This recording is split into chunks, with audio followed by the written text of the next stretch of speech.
Hi guys, welcome back to the channel. I'm Office Bloke Daz. I'm Gaynor. Okay, we're going to go into Mind of a Criminal channel.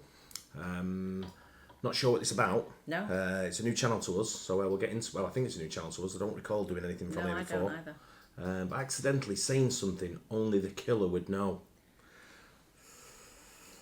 Kind of dropping you in it, innit? Yeah. Eh? I always wanted to be a psychologist. It's one of them jobs where you look at it and you think you need to be always on the money, don't you? Don't know. You need to think how they think, I guess, which is kind of dangerous in the same way. But let's get into this anyway. Accidentally saying something only the killer would know. At police headquarters, 65-year-old retired Jay Roth arrives seeking assistance. His pressing concern is the disappearance of his 53-year-old friend, Linda Riley. The mystery began the day before Linda was reported missing. Alerted by the continuous ringing of Linda's phone, her neighbour decided to check on her. The neighbour found Linda's house unlocked, but Linda was not there. Upon arrival, the police noted unusual signs. Kind of looks a bit like that house the other day when the woman got eaten alive by the dogs. Yeah, it did. At the scene, Linda's phone and purse were left in the house, items she typically carried when leaving home. This detail suggested an abrupt departure or possible foul play. The Springfield Police Department, considering these factors, issued a missing endangered person alert and launched an investigation immediately. Jay Roth was with her 2 nights before she went missing. Detectives are aware of their recent contact and believe Roth could provide important information to help locate Linda. Jay Roth steps into the interrogation room of his own accord, having requested a voluntary interview. He is informed that he is not under arrest and retains the freedom to leave at any time during the interview. Last night at about 3:10 I left. She said maybe she's going to get some cigarette, but she's tired of going to bed. Asked me to take the garbage and threw that in the van and took that and dumped it. And then when I got back to the house, I texted her, made it home okay, because I said she's worried about me. So I called this morning. She didn't answer. She does that all the time, though. Not answer. So, but I don't know.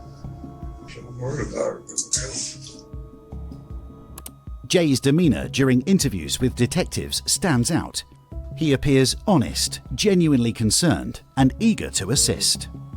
Roth's earnest expressions and cooperative attitude paint a picture of someone deeply invested in finding Linda quickly. This urgency is because the chances of locating a missing person safely decrease as time progresses. Statistically, the first 24 hours are crucial. The likelihood of finding a missing person alive diminishes with each passing hour, raising concerns about their well-being. Roth's apparent eagerness to find Linda quickly could be interpreted as aligning with these facts. She's stressed out a little bit about these guys who've been coming over this. One guy particularly. Who's that she was stressed about? I was thinking the Floyd guy that come in the house the other night, drunk. So you just know him as he's a black male named Floyd. I saw him one time, but I don't know what, he came in the house. And, you don't know Floyd's last name? No, not at all. So what did she say about that she was stressed out about? I'm trying to work out, is that her partner, this guy? It said friend at the beginning. Oh, friend. Friend. Right. I'm wondering who the other guys are coming over then. I'm thinking she might have a few friends with benefits. Oh, okay. Because if you're leaving at like 3:10 in the morning, yeah. Right, yeah, maybe. Oh man, the guy come in the house and he was halfway in the living room. She said, she kind of pushed him out the door or something, went out, and then that full ass, he come back over and he was drunk. Is what they said. I don't know if he was or not. So what do you think? What do you think happened? I don't know. Anything could happen with that neighborhood there. It's a bad neighborhood. There's all kinds going on there. Okay. In an unanticipated move, the detective suggests to Jay that the concerns surrounding Linda's disappearance could be overstated. He employs this strategy to assess Jay's true level of anxiety. Is Jay genuinely as troubled as he appears? Or is his display of concern merely a facade to conceal his own involvement? Do you think that she maybe just left? No, she wouldn't leave without her dog. She's like, Okay. Are her dogs still there? as far as I know, they were when I left. Could they still be there, you think? I think so. Okay. Jay made a revealing mistake. Yeah. His claim that she wouldn't abandon her dogs How do you know? caught the detective's attention. At that moment, there was no possible way for him to know that the dogs were still in the apartment. That statement alone has now made Jay turn from a concerned friend to a person of interest in this investigation. Right, so he says she wouldn't have left without the dogs. Yeah. How does he know the dogs are not there? How does he know, that she's not took the dogs? Yeah. Right. So you guys are good friends. If she ever wanted an intimate relationship with you, you had a little bit of an intimate relationship, maybe having sex on occasion. Is that what you're talking Yes. about? Okay. Have you guys ever had any physical violence? No hitting, pushing, shoving, nothing at all like that? So just some verbal arguments is all? Yeah. Did you have anything to do with her being gone? No.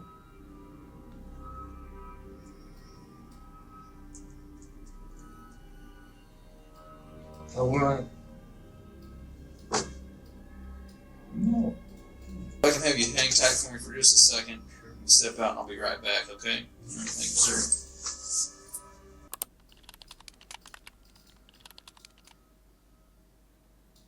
A day later, Linda Riley remains missing, and the likelihood of finding her alive is diminishing rapidly. Then, unexpectedly, Jay shows up again at police headquarters, bringing new information to the table. There are three things actually. Her ex, he bigger, fuller hair. She come down to the house one morning after he'd be sitting. My suspicion would raise with this guy straight away. Why is he coming back? He's coming back and he's blaming everybody blaming else. everybody else, yeah, that's what I'm saying. He's sort of like passing the buck to other people.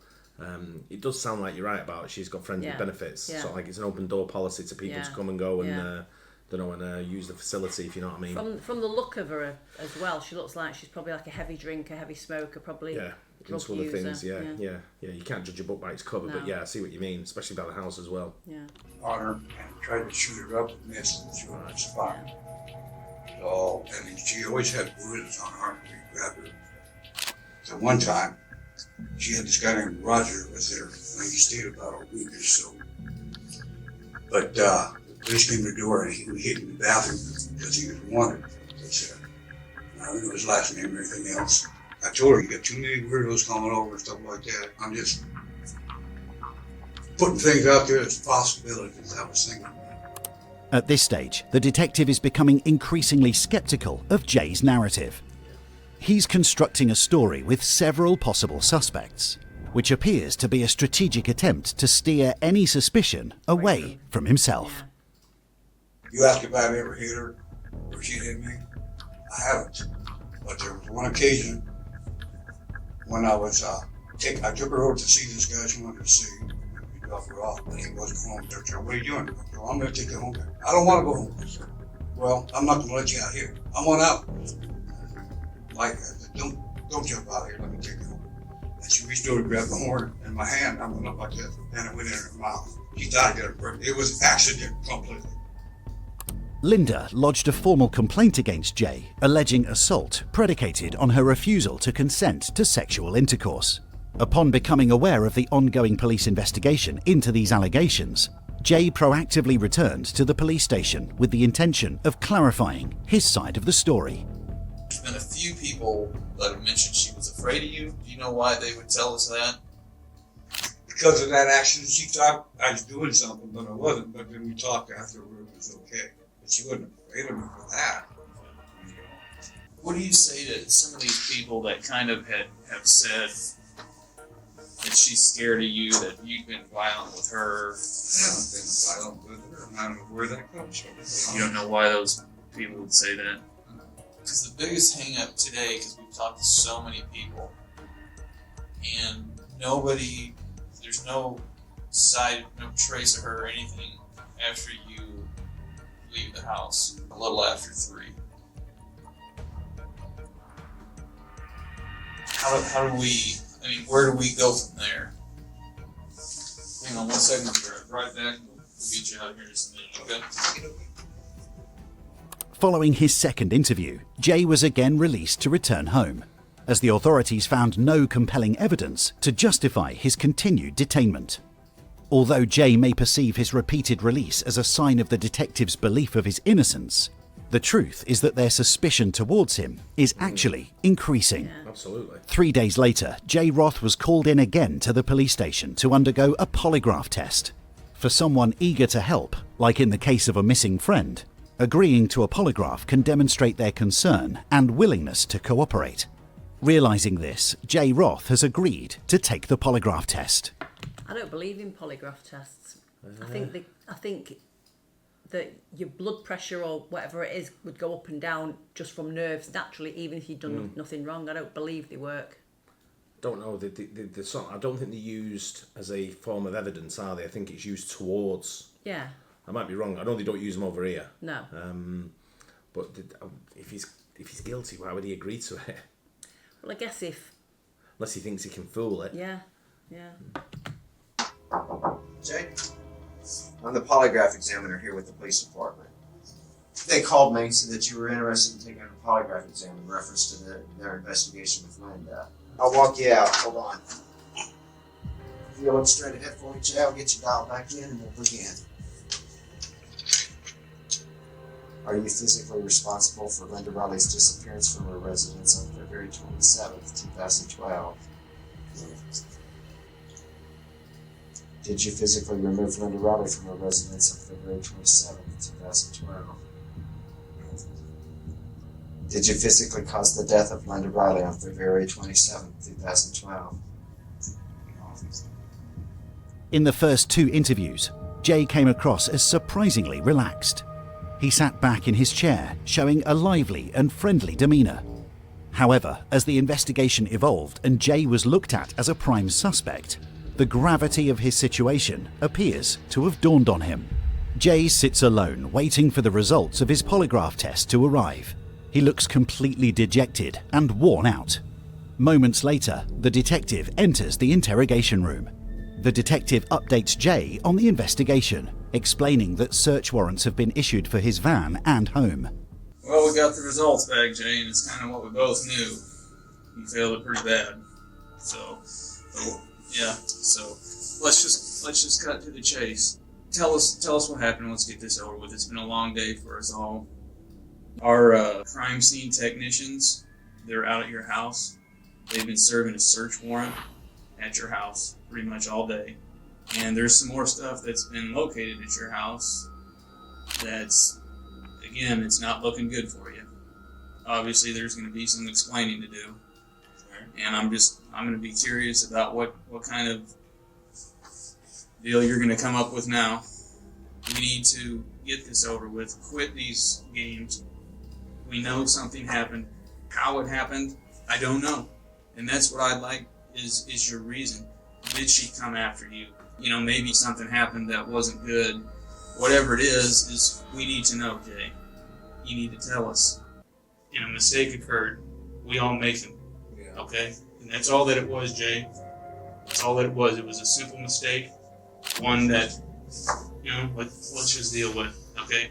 I know you did not go over there with the intent. It was a mistake. It was a freak. Cop's proper putting words into his head, yeah, isn't he? That's Yeah. I'm just thinking, if this was me, I'd be like, what are you talking about? Yeah. If you're innocent, you sort of like let him just go with the flow, innit? Yeah. Rather than jumping in and go, it's nothing to do with me, you know.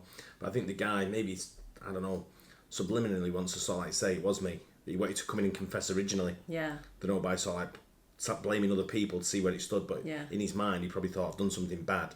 I need to, don't know, pay for it type thing. Yeah, but but when he he didn't want to come in- but he didn't want to admit to it. Yeah, but when he's come in and he said, like, you know, I'll do the polygraph test, and he's like, well, you know, it's, you know, you like, you know, what's the word? Failed miserably, failed it, yeah. yeah.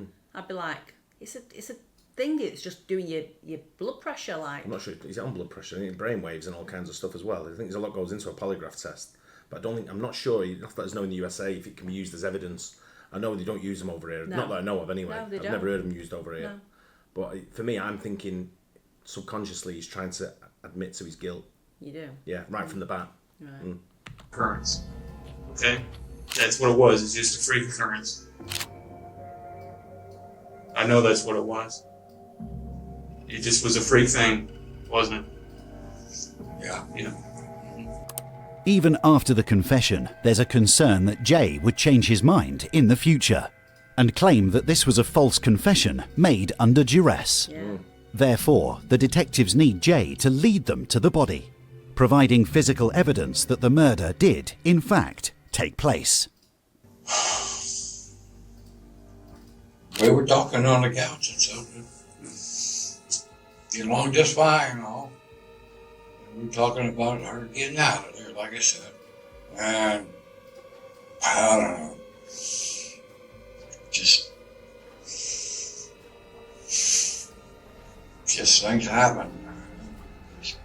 Didn't mean to do anything. Why are you having people stay over that are hurting you and like that? Or she got mad and like I said, she done talk. I guess scuffled a little bit and stuff. Banged her head. So I took it over to the house. So I guess she was madder than what I thought of her. And she went and just smacked me. I said, you don't need to be doing mad stuff like that. She got to holler at me. And I smacked her and she fell and hit her head. I guess like she didn't come around. It hurts me so much. No, it does. No, it does. I really took care of you.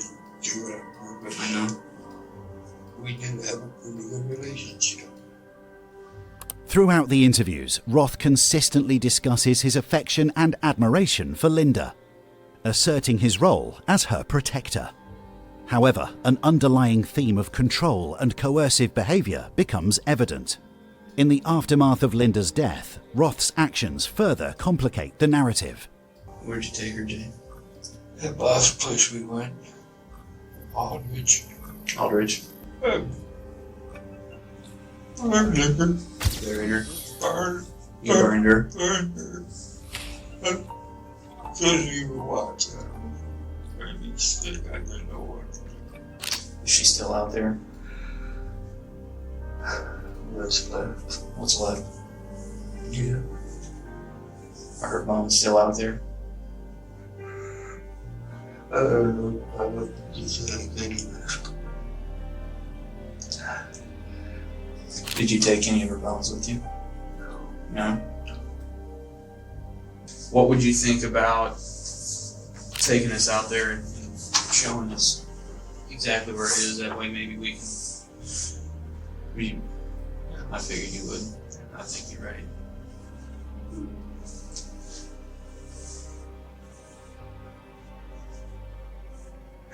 I didn't need her here more than what I already did. Seems to me as though he wanted a relationship with her, just the two of them, and she's obviously got other men, and he's hated the fact that she's not just with him. Yeah, it sounds to me like he was, like they said before, he was enforcing a protection. You know, he was like her protector, but she was having relationships here, there, and everywhere, doing whatever she was doing. He obviously wanted her to move out and live with him and get out of that neighbourhood. He was probably funding her as well. Yeah. You know, giving her sort of like, I don't know, this is all, I don't know, hypothetical. Yeah. But that's what it could lead to. But I'm still convinced that he wanted to admit to the murder from the off. Just didn't know how to do it. Yeah. How about I get you some water? I'll get you a cup of water real quick. I'll take a quick run. I'll get you some water. On March 4th, 2012, a week following Linda Riley's disappearance, Jay Roth led the police to the site where he incinerated her remains. Roth faced charges of felonious restraint, kidnapping, and second-degree murder. The second-degree murder charge was due to the lack of premeditation, not meeting the criteria for first-degree murder. During sentencing, Roth's attorney argued that a maximum penalty of only 10 years should apply because of his client's age and ill health. But the circuit court judge firmly disagreed, saying Roth was a danger to women and children. In July 2013, Roth was sentenced to life imprisonment in Missouri, which means 30 years. He must serve 40% of that sentence, making him 78 before he is eligible for parole. I just think he's he's quite a big guy. Number one to start off with, and number two, I think his methods behind the way he was acting and the way he was behaving, he was very coercive by the sounds of it, and premeditative actions that he took. Okay, he might not have planned the murder, but he definitely had intentions to kill her, and once he did, he burned her. It was to say he's obviously knocked her out in the house. Why not then call the police and say, I've made a huge mistake? She's banged her head, hasn't she? She's died. But he's bundled the body somewhere, took it, and then burnt it. To try and get rid of it. But I think his guilt was proven right from the off. I think he wanted to say something right from the off. I think he knew he's done a bad thing, and he wanted to sort of like come round. So I say, don't know, this is what I've done, but he didn't know how to do it probably. Well, I think he wanted to blame somebody else, but from the sort of person he is, I think that would have played on his mind that he would eventually just gone, it was me anyway. I agree, but there you go. Crumbled. Yeah, tough one, right? There's craziness of people out there. Yeah. But I don't think she was leading a very great life anyway. Not that you deserve to die, I'm not saying that. No, yeah. But I'm saying I don't think she needed to turn her life around somehow, and he might have been the answer overall. Yeah. She probably just didn't want it. Yeah, she obviously... Well, for me, I think from the look of her face, I think she had a drug problem, and she was probably having all these men bring drugs over and partying with her. And yeah, maybe. There you go. Anyway, hope you enjoyed it. Don't forget to like and subscribe, and we'll see you on the next one. Bye. Cheers.